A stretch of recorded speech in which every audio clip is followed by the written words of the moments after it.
今天我们在讲餐饮在逃离商场，其实这个之前是时尚服饰在逃离大型商场。90年代初到2005年左右，商场的发展、品牌的发展、消费者的消费欲望是一个良性循环。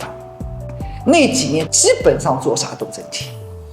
05年到15年，品牌的投入已经非常少，我是指服饰品牌，大家创新品牌的欲望在下降。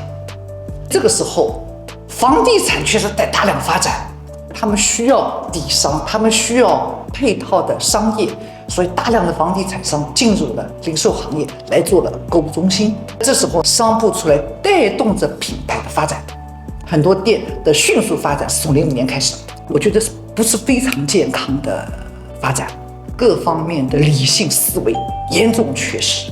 好，15年到25年，尤其是这波疫情，进入商场的服装做不来，大家退吧。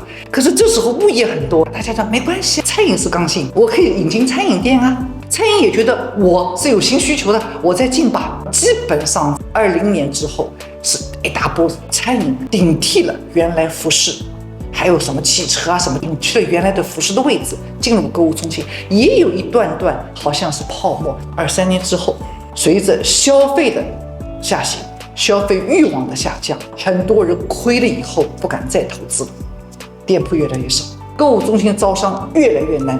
现在就在这个坎儿上，也就是说，从15年到25年的末端，这个末端就是一种不是非常健康的循环。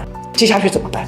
首先面临着大量的商铺关门倒闭，开商业物业的人破产，这是明显的。做商业物业的脑子一定要清楚，你是进入倒闭行列破产，还是要重整，要调整，要根据未来10年调整自己的招商营运的水平。比方要不要降租金，要不要把租金的收款方式做一些调改。另外就是商店的组合是不是要调改，这是商业物业的人。品牌商也就小店吧，你要注意不要狂的去开店，一定要把握这个甲方会离场。当服装离开购物中心的时候，很多餐饮很得意的，本来我要这个位置要不到，现在要了这个大位置。你今天要这个位置，不意味着明天可以把生意做起来。消费者要注意，很多消费者被那些所谓的品牌商的营销给迷惑掉。什么消费卡充值，我上个星期才充，这个星期它就跑路了。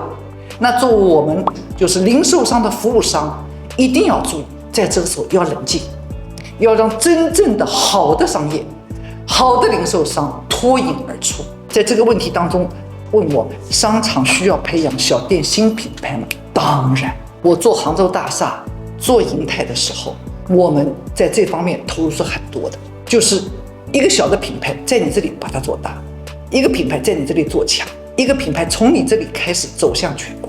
我们现在也吹什么守店经济，我从来不吹，因为守店就是守关，守关就是守骗，脑子要清楚。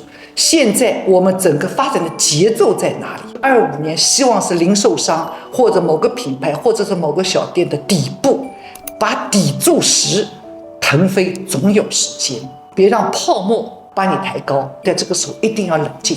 所以真正明白的人是在一片虚假繁荣当中认出什么是真的，什么是未来的。关注联商网，发现更多美好商业。